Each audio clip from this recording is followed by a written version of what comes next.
científico y desde la ciencia tocando temas ambientales. E incluso recuerdo que cuando Coimbra me invitó, le dije que yo no estaba capacitada para dar una charla de este tipo. ¿Por qué? Porque los mayores problemas que yo tengo para cubrir los temas son precisamente desde el lado ambiental. Y con eso respondo a algo que me preguntaron a la hora del almuerzo. Efectivamente, desde el lado de la ciencia no tengo tantos problemas como si los encuentro desde el lado ambiental. Entonces, bueno, titulé mi título era Las razones de este desencuentro. Ahora, puede ser porque... A ver, un minuto, por favor, voy a traer el mouse porque así no puedo... Una de las cosas que son la razón de este desencuentro es que yo trabajo para una agencia internacional de noticias que se llama ScienceNet, que son las siglas de The Science and Development Network, que es una agencia de noticias que es una de las pocas en el mundo que está dedicada exclusivamente a noticias de ciencia, tecnología y medio ambiente. Y su pauta es muy rigurosa. Entonces, de repente por ahí también pueden venir algunas de las reticencias que se encuentran al momento de cubrir esta información. Nosotros, la sede central de ScienceNet está en Londres, pero transmite en varios idiomas, transmite en inglés, transmite en español, en chino, en árabe y en francés, porque tiene bien diferenciadas las regiones. Tiene un portal que es exclusivamente para lo que es América Latina y el Caribe, tiene otro portal que es para el sudeste de Asia, otro que es para el mundo árabe, otro que es para la China, y entonces algunas noticias de los otros portales, cuando interesan, se traducen al español, pero si no, solamente nosotros generamos nuestra propia información. Pero las pautas que nos dan para los corresponsales de todo el mundo son las mismas. Es decir, que no solamente nos tenemos que ceñir a lo que es la información en sí, la nota de prensa, la investigación, lo que fuere, sino que tenemos que buscar un poco lo que decía Bárbara en su presentación, otras fuentes. Fuentes que respalden, que critiquen, pero que critiquen con argumentos, o que de alguna manera, bueno, digan que pues no es importante ese tipo de investigación. Entonces eso de alguna manera condiciona también y por supuesto nos obliga a buscar muchas más fuentes. Pero como repito, desde el lado de la ciencia, si bien es cierto, algunas veces hay algunos especialistas que son reticentes, la mayor reticencia la encuentro desde el lado de los medioambientales, de los forestales, de todo este mundo que tiene que ver con el ambiente. Entonces, para esta conferencia me puse a pensar, bueno, ¿qué es lo que hace que los especialistas sean tan reticentes? Entonces encontré, en primer lugar, esto es casi común a todos, hay mucho temor a opinar sobre el trabajo de un tercero, porque aunque les parezca mentira, en la comunidad científica hay mucho, digamos, se toma muy en cuenta el qué dirán mis colegas. Si yo opino sobre esto, me criticarán, no me criticarán, me alabarán. Entonces, a veces esta es una de las reticencias por las cuales ellos dicen, mejor no opino. Otros, como también lo mencionó Bárbara, han tenido muy malas experiencias con la prensa, entonces ya tienen recelos. Entonces dicen, bueno, ¿hasta qué punto me conviene, no me conviene opinar sobre lo que me están preguntando? Hay inseguridad, como en todas las profesiones, a nosotros mismos nos ha pasado en algún momento que no nos sentimos de repente con el suficiente bagaje para poder responder o para poder acometer cierto tipo de preguntas o de investigaciones. Bueno, lo mismo sucede en el lado científico. También existe inseguridad de parte de ellos en torno a lo que van a afirmar o a lo que van a desmentir, a lo que van a decir. Obviamente la excusa que siempre hemos escuchado de parte del mundo científico es no tengo tiempo. Y es verdad, en la mayoría de los casos no tienen tiempo porque los tiempos de ellos son totalmente diferentes a los nuestros. En otros casos también puede ser un pretexto simplemente porque es lo más fácil decir, ¿sabes qué? No puedo, no me busques porque no tengo tiempo y no voy a responder. Y también, y esto lo tocó Bárbara también en su exposición, que se da con nosotros los periodistas, pero también se da con ellos, y especialmente con los científicos de provincias. A mí me ha pasado muchísimo que, siempre quiero abrir un poco más las declaraciones, mis entrevistas, y entonces busco a mucha gente de la academia, por ejemplo, de la Universidad de la Selva, del Altiplano, incluso del Instituto de Investigación de la Amazonía Peruana, que tienen unas investigaciones muy buenas y lamentablemente no hablan, la mayoría de especialistas no hablan otro idioma, en este caso el inglés, o lo hablan muy mal, y entonces no pueden responder sobre esas cosas. Bueno, en mi caso algunas de las entrevistas tienen que ser en inglés porque se escribe directamente para el portal principal, y entonces prefieren, ¿no?, excusarse y no darlas. ¿Por qué menciono esto? Porque es importante para nosotros como comunicadores también tener un poco en cuenta lo que pasa en la mente de los científicos, ¿no?, para poder entender un poco más. Como les digo, para mí mi objetivo principal es tratar de tender puentes y ver qué es lo que está pasando con cada sector. Entonces creo que es importante conocer también cuáles son las razones, entre comillas, de ellos. Pero ¿qué pasa? Estas reticencias traen muchas consecuencias. La principal consecuencia es esta, que para el caso que nos ocupa, pero en general para los casos de ciencia y tecnología, hay poca información sobre temas, en este caso sobre temas ambientales específicos, ¿no?, pero también sobre otros temas que tienen que ver con la ciencia, con la tecnología, con la innovación. El tratamiento que se le da a la información, y eso ya es parte nuestra, es superfluo, es esporádico, o sea, no es tan seguido como debiera ser para fijarse en la mente del público, y por supuesto, con todas estas características, el impacto que nosotros conseguimos en nuestras audiencias es bastante pobre. Vamos a repasar algunos datos que me imagino la mayoría ya los conocen, se los deben haber dado esta mañana, pero que es importante para saber cómo realmente somos una fuente de noticias, cómo tenemos muchas informaciones a las cuales podemos recurrir. El Perú ha sido uno de los países con mayor participación desde las fases iniciales de la iniciativa RED. Desde el año 2005 el Perú, junto con Papúa Nueva Guinea, con otros países, ha estado vinculado a estos proyectos. Pero además, bueno, hay 41 proyectos RED en marcha y de repente ya hay algunos más. Pero además de eso, contamos con esta red. Es una red con más de 40 organizaciones públicas y privadas, que es una fuente de información de primer orden. Tienen una página web que la actualizan permanentemente y siempre vamos a encontrar historias ahí muy interesantes que se salen un poco de los cánones tradicionales de simplemente la nota de prensa, la información y qué sé yo, ¿no? Nos pueden dar muchas ideas. Pero además tenemos 6 regiones donde ya existen mesas regionales sobre red, que también son una fuente muy importante de información permanentemente. No saben la multitud de historias que se pueden conseguir ahí. Por otro lado, los bosques. Los bosques cubren el 60% del territorio peruano. Y precisamente a la hora del almuerzo conversaba con alguien del sector forestal y yo le decía, bueno, voy a tocar algo de esto en mi exposición. ¿Por qué? Porque precisamente a raíz de esta información que trataba de hacer, conversaba con un ingeniero forestal. Y entonces él me dijo algo que me hizo pensar muchísimo. Me dijo, el gran debate en este país siempre es, ¿somos un país minero? ¿Somos un país agrario? Y en realidad no somos ninguno de los dos, somos un país forestal. Y en la medida en que nosotros nos convenzamos de eso, que convenzamos a los políticos, que esté en la gente eso, va a ser muy diferente. Entonces, a mí me parece un poco exagerado que, bueno, obviamente es un forestal, tiene que sacar cara por su sector. Pero sin embargo, efectivamente, somos el segundo país en extensión de bosques después de Brasil.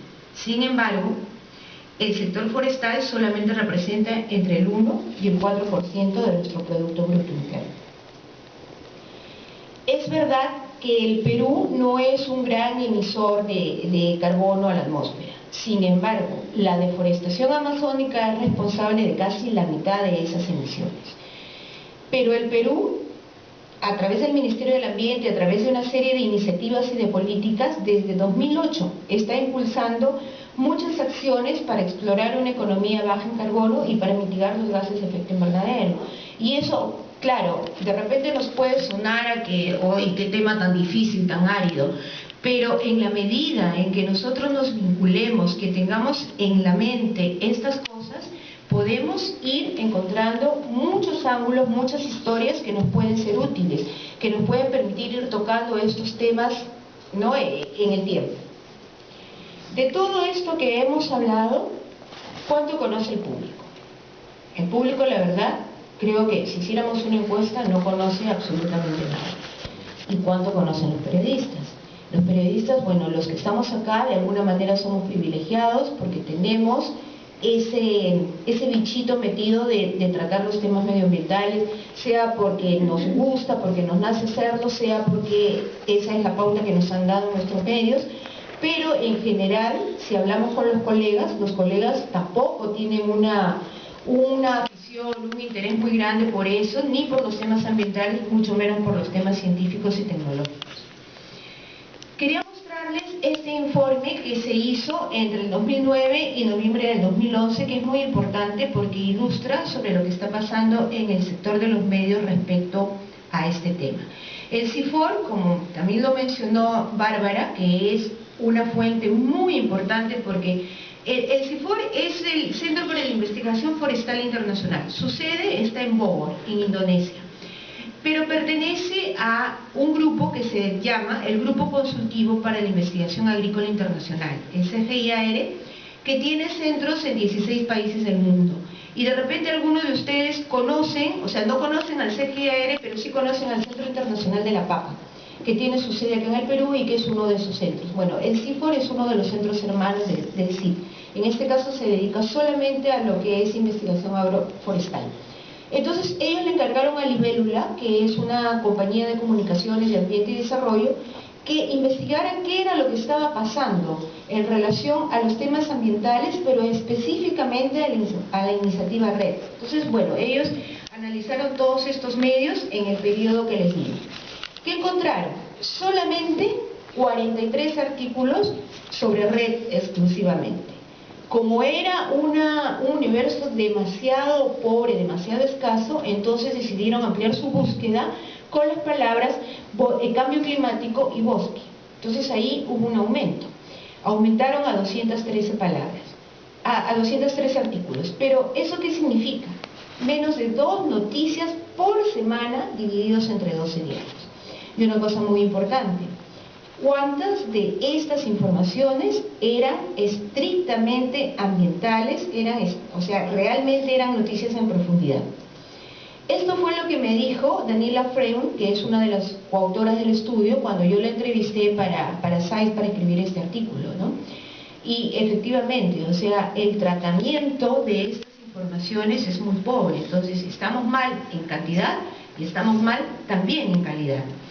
Eso me hizo pensar qué era lo que estaba pasando. Y entonces aquí, bueno, debo referirles que yo trabajé 14 años como oficial de comunicaciones en el Centro Internacional de la Papa. Y cuando yo llegué ahí, realmente no existía un departamento de comunicaciones, ni de relaciones con los medios, ni de nada. Entonces hubo que crearlo desde cero. Y empezamos a hacer muchos focus group, muchas reuniones, tanto entre científicos y periodistas, para poder definir una especie de línea de base de la cual partir y poder brindar lo que ambos públicos estaban esperando. Sobre eso me voy a referir un poquito más adelante, pero encontramos algunas características que se aplican en este caso. La primera es el sesgo informativo. Generalmente las noticias de ambiente importan cuando están relacionadas a conflictos, sean conflictos sociales, por ejemplo Conga, entonces ahí sí nos ocupamos del ambiente, desastres naturales, cataclismo, entonces ahí sí nos acordamos. Pero ¿qué pasa?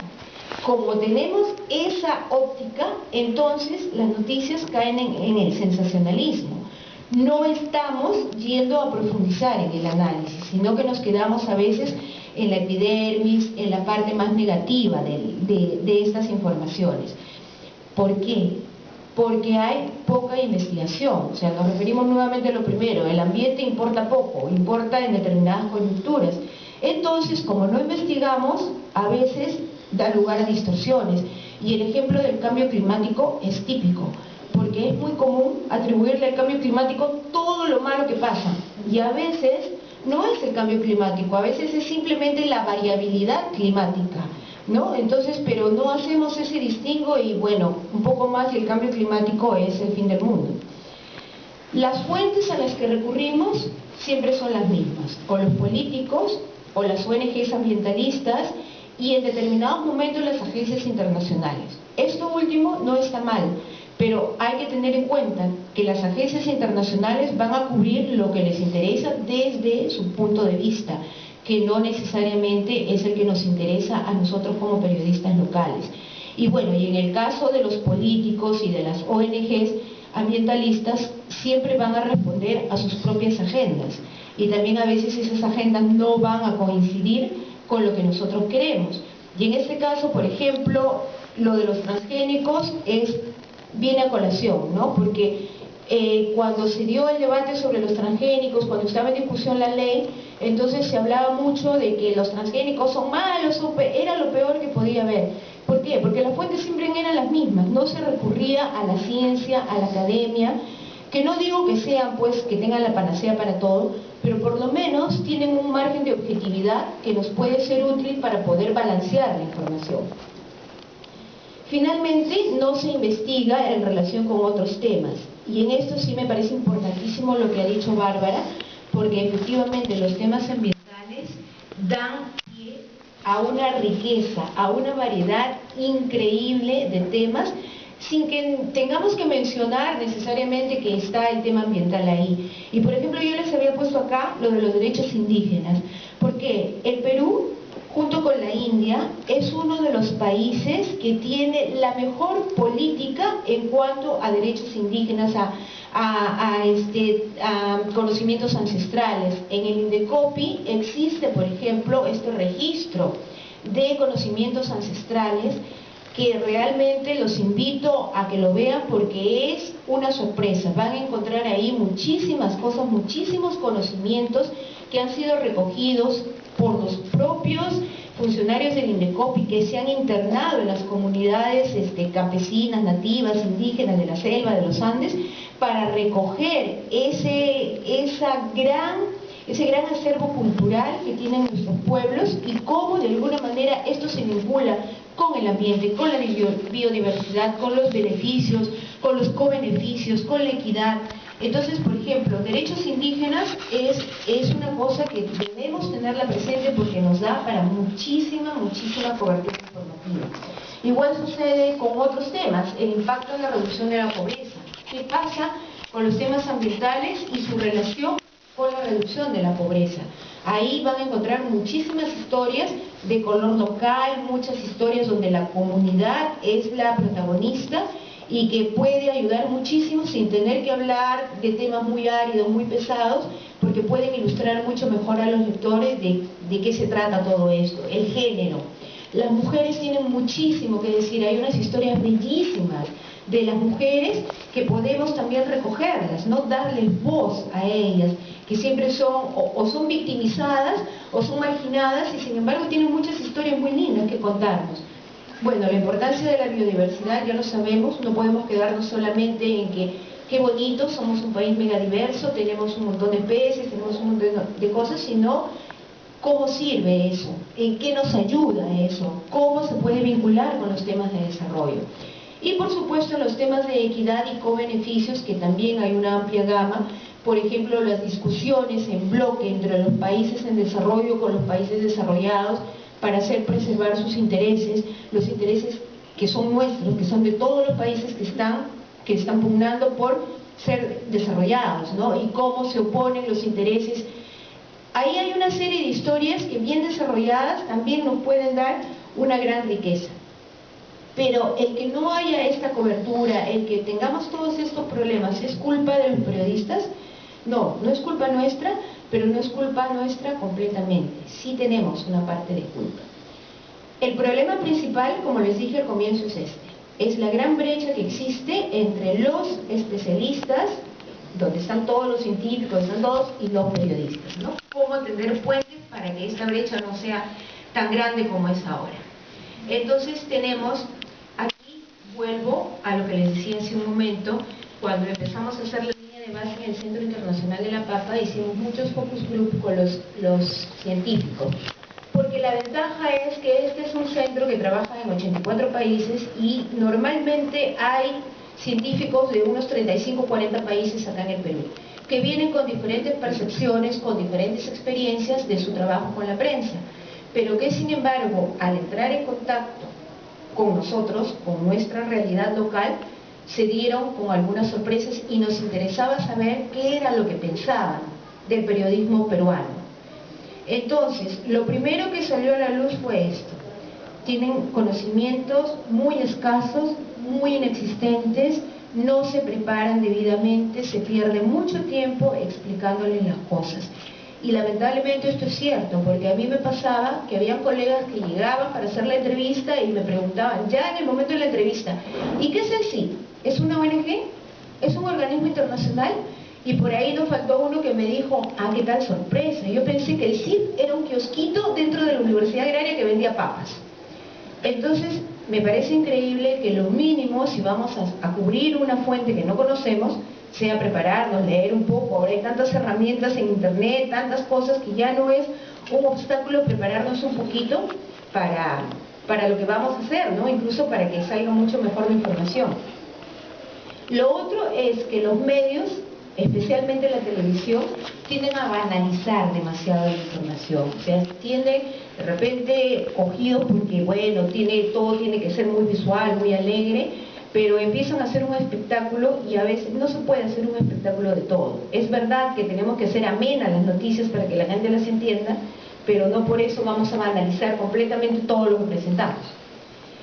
Lo otro es que el hecho científico se distorsiona, porque o se exagera o se minora, pero de acuerdo a la percepción del periodista y no a la importancia de la investigación en sí. ¿No? Entonces esto nos ha ocurrido montones de veces, a veces vamos ya con una idea preconcebida y bueno, dejamos de lado lo que es verdaderamente importante en aras de conciliar con lo que nosotros estamos pensando que sí lo es. También se quejan de que hay poca rigurosidad en el tratamiento científico. Y aquí puse, entrecomillé, una frase que a mí me pareció muy fuerte cuando estábamos haciendo ya el tamizaje de los resultados, porque efectivamente que diga que hacen aparecer al científico como un cretino ante sus colegas es muy fuerte y nos interpela a nosotros como periodistas. De repente esto es una exageración, pero hay que tener en cuenta lo que les dije al comienzo.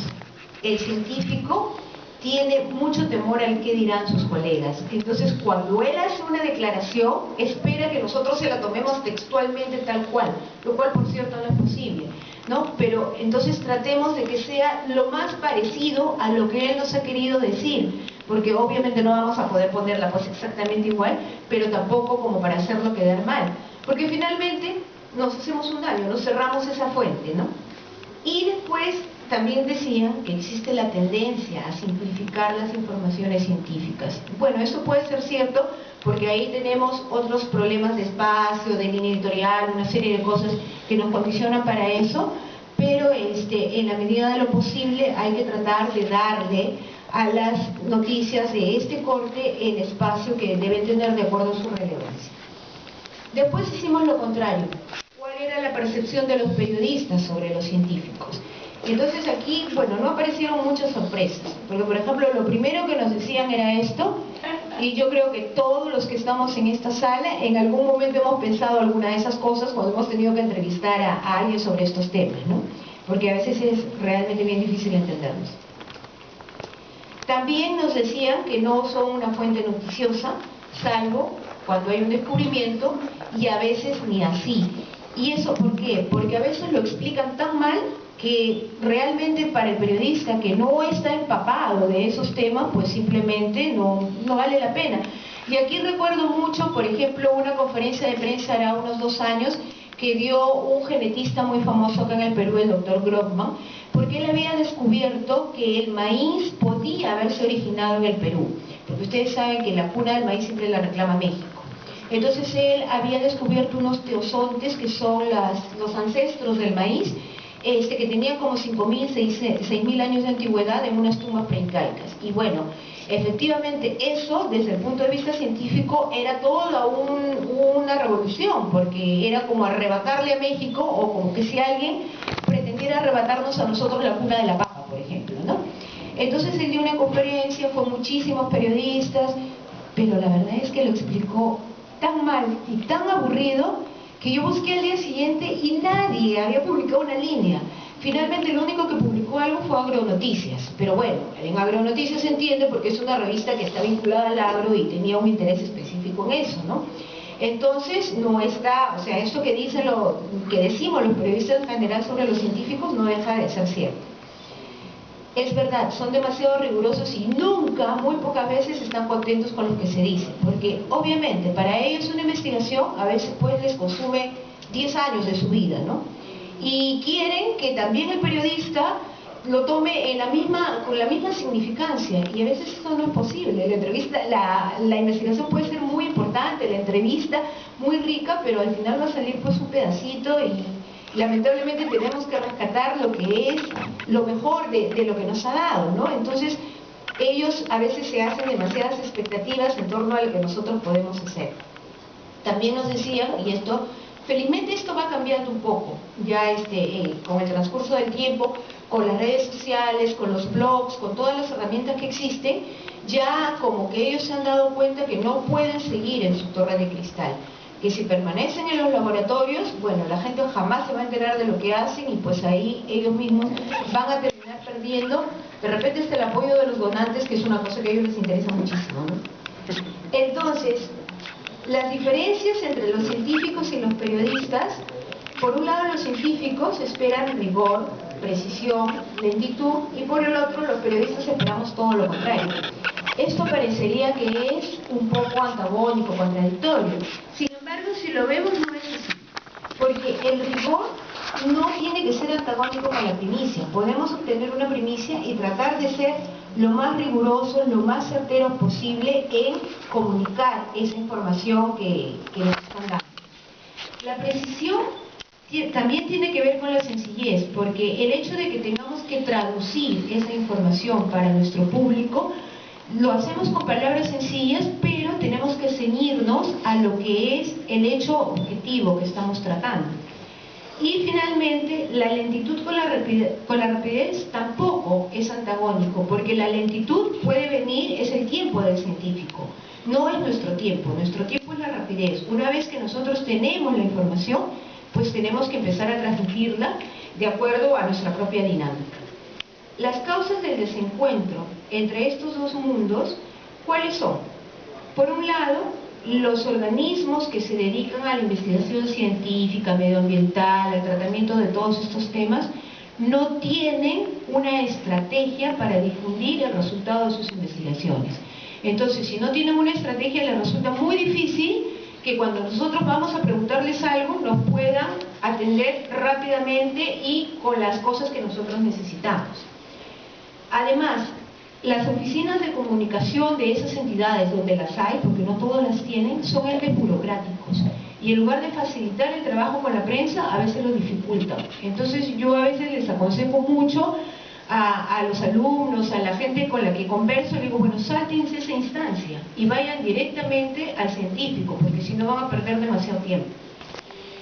Los intereses de esas oficinas de comunicación y a veces de los propios científicos son totalmente ajenas a la investigación en sí, porque ellos están más preocupados de promocionar a la entidad, de promocionar de repente al ente político, por ejemplo la oficina del primer ministro. En este caso te dicen, no, mejor, pero no te olvides de mencionar que esto pertenece a la oficina del primer ministro, o no te olvides de mencionar que esto fue financiado por la cooperación suiza, ¿no? Entonces realmente nosotros no podemos convertirnos en su instrumento de relaciones públicas. Si ellos lo quieren hacer, ellos tendrán sus espacios para hacerlos. A nosotros nos interesa el hecho en sí, la investigación, lo que hemos ido a buscar, no otros temas de la agenda. Muchas de estas entidades realizan talleres para los periodistas, según ellos, para poderlos vincular más con los temas y qué sé yo. Pero lamentablemente lo que yo he observado en muchos de estos talleres es que hay como que no nos toman al mismo nivel de los científicos, ¿no? O sea, como que a veces hasta se incurre en una falta de respeto al periodista, como que hay que enseñarle a escribir, hay que enseñarle cómo decirle, cómo se tiene que dirigir a nosotros. Y no, los periodistas somos tan profesionales como los científicos. Entonces, esos talleres son muy importantes y esta es una prueba de ello, pero cuando se trabaja al mismo nivel y no cuando se trabaja, por ejemplo, solamente para cumplir con los requisitos de algunos donantes que ya se han dado cuenta de la importancia de la comunicación, de la importancia de tener estrategias de comunicación, y le exigen a los proyectos que pongan este componente, ¿no? Entonces hay que cambiar también un poco esa percepción que se tiene. Y finalmente, muchas veces se convocan los medios simplemente por el hecho de convocarlos, pero no existe un hecho noticioso. Lamentablemente, muchos científicos no tienen idea de cómo se trabaja en los medios, entonces simplemente dicen, vamos a llamar a los periodistas y les vamos a dar un tour. Pero bueno, si no hay un gancho, si no hay una cosa, ¿qué va a pasar? Que simplemente la próxima vez que esa entidad nos llame, no vamos a ir porque nos va a hacer perder el tiempo. Lamentablemente nosotros siempre tenemos que presentar una información, no podemos estar simplemente a ir a pasear. Y otra vez lo que les decía, que estas expectativas de los científicos sobre lo que nosotros podemos hacer por ellos a veces están sobredimensionadas, ¿no? Pero también de parte de los periodistas cometemos algunos errores. Por ejemplo, lo principal es la escasez de periodistas especializados en estos temas. Y eso tiene mucho que ver, en el caso peruano, con las particularidades de los medios de información. Porque hay escaso personal, hay una alta rotación de personal, entonces realmente somos unos privilegiados los que sí podemos dedicarnos exclusivamente a estos temas. Pero lo que ocurre es que hoy día estás cubriendo ambiente y mañana te mandan a cubrir política, después tienes que cubrir policiales, entonces no hay una posibilidad de poder especializarse demasiado en esto. Eso trae como consecuencia los problemas para valorar la importancia del hecho científico. Y entonces caemos en lo que nos criticaban los científicos, ¿no? A veces los exageramos, a veces le restamos importancia porque no sabemos, pues no tenemos los conocimientos. Entonces, bueno, los temas controvertidos son tratados también con superficialidad y acá sí hay un prejuicio, porque partimos de la idea de que la gente no nos va a entender o de que la ciencia o ciertos temas, por ejemplo como red, como las huellas de carbono, son tan aburridos que a la gente no les va a interesar. Entonces mejor les bajo el nivel, hago una cosa así muy pueril, muy banal y con eso cumplo también, ¿no? Y no, hay que saber valorar también la información. Entonces la falta de formación académica viene a ser el punto central que nos condiciona para tener esta pobreza a veces en la cobertura de los temas. Y acá, bueno, no nos corresponde a nosotros, pero sí es importante, yo siempre lo digo, deberíamos tener por lo menos un curso sobre periodismo ambiental, periodismo científico en las carreras de periodismo. Porque sí es necesario, así como hay periodismo deportivo, así como hay otros tipos de especialidad dentro de la profesión, sí los debemos tener. Más aún si somos prácticamente el único país en América Latina que no tenemos periodismo científico, no tenemos ni la cátedra ni la especialidad de periodismo científico. Incluso hay países como Ecuador que tienen la maestría, o sea, lo tienen a nivel de maestría el periodismo científico. Bueno, ¿qué hacer? De parte de los científicos y de los investigadores, y esto sí es una cosa que nos corresponde a nosotros, que la tenemos que hacer cada vez que nos acerquemos a ellos. Ellos necesitan saber cuáles son las particularidades de nuestro trabajo. Que nosotros somos reporteros, somos muy interesados en lo que ellos están haciendo, pero somos una parte del engranaje que se llama medio de comunicación.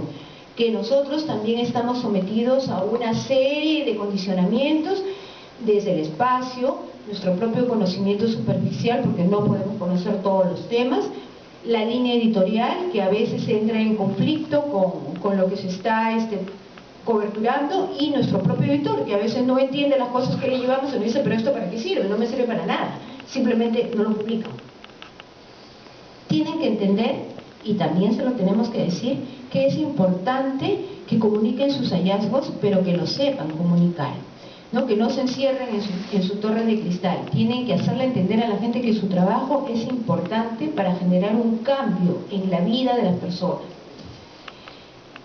Tienen que valorar el trabajo del periodista, porque a veces, lamentablemente, el científico no valora este trabajo. De repente por una serie de desencuentros que hubo en el pasado, pero tienen que aprendernos a valorar. Y nosotros ahí tenemos una responsabilidad.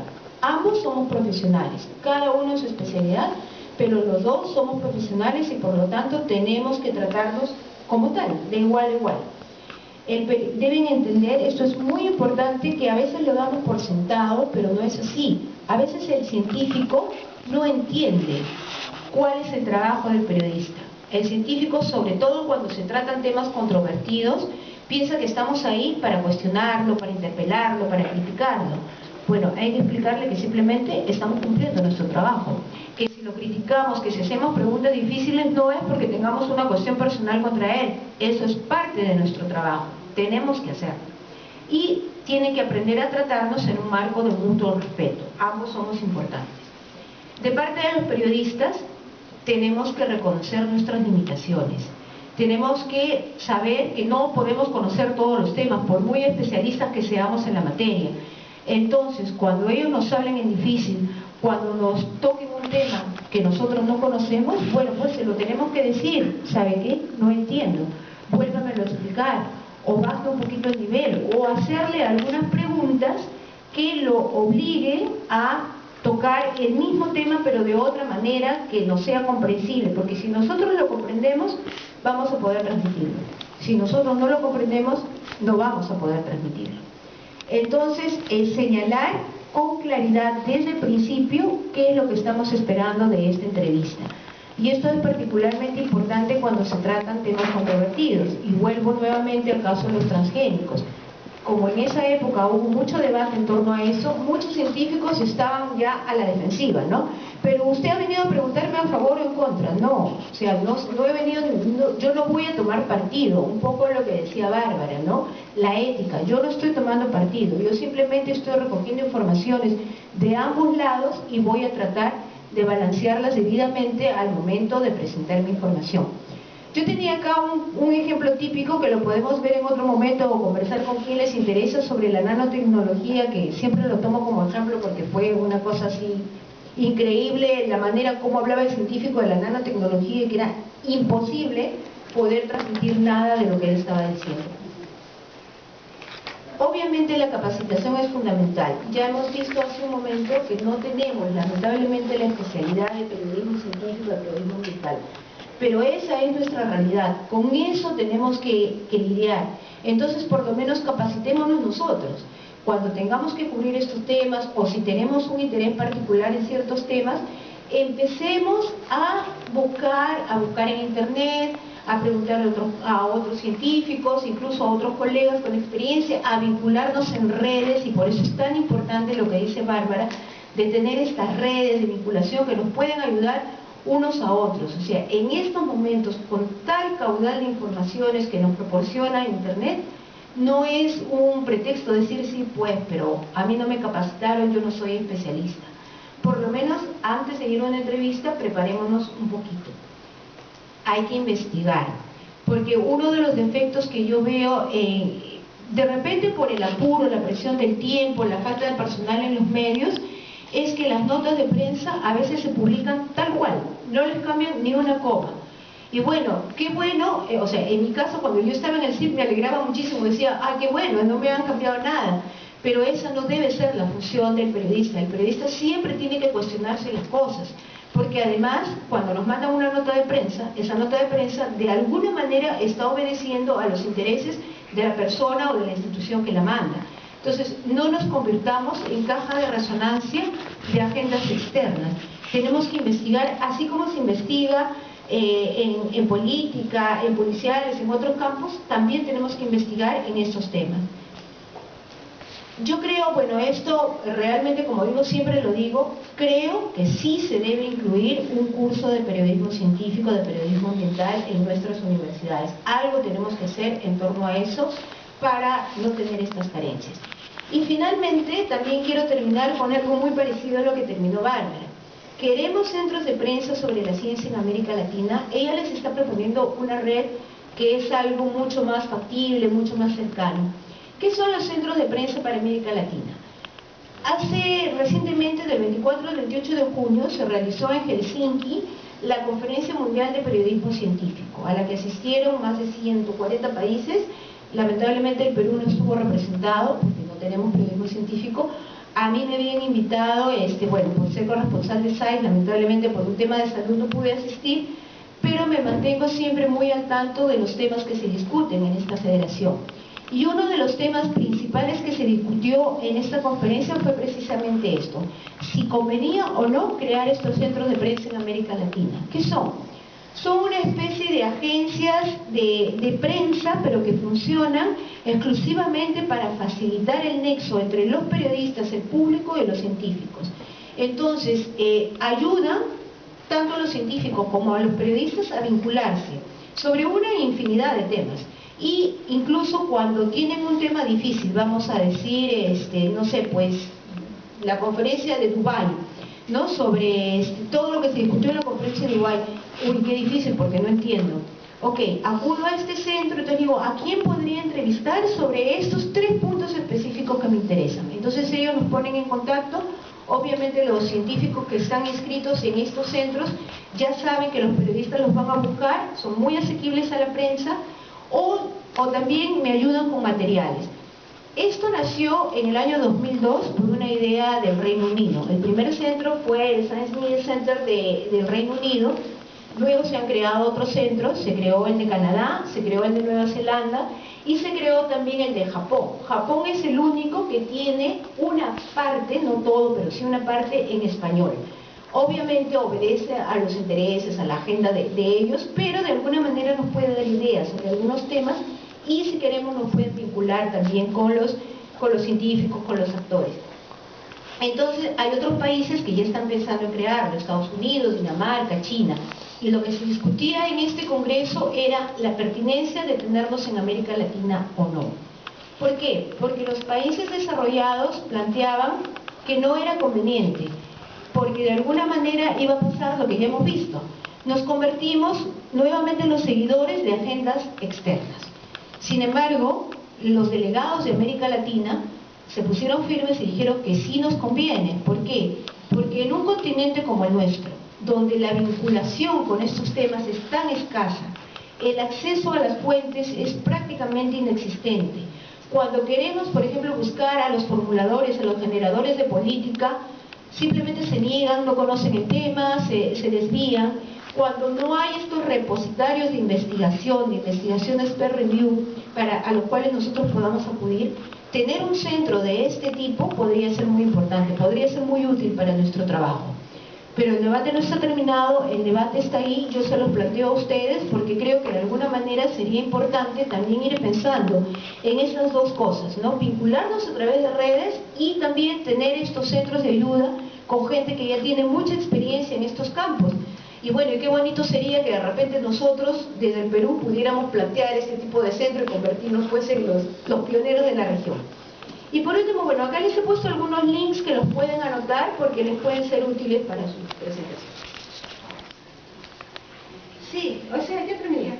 Sí, con eso lo pueden copiar y bueno, eso era todo. Muchas gracias. Sí.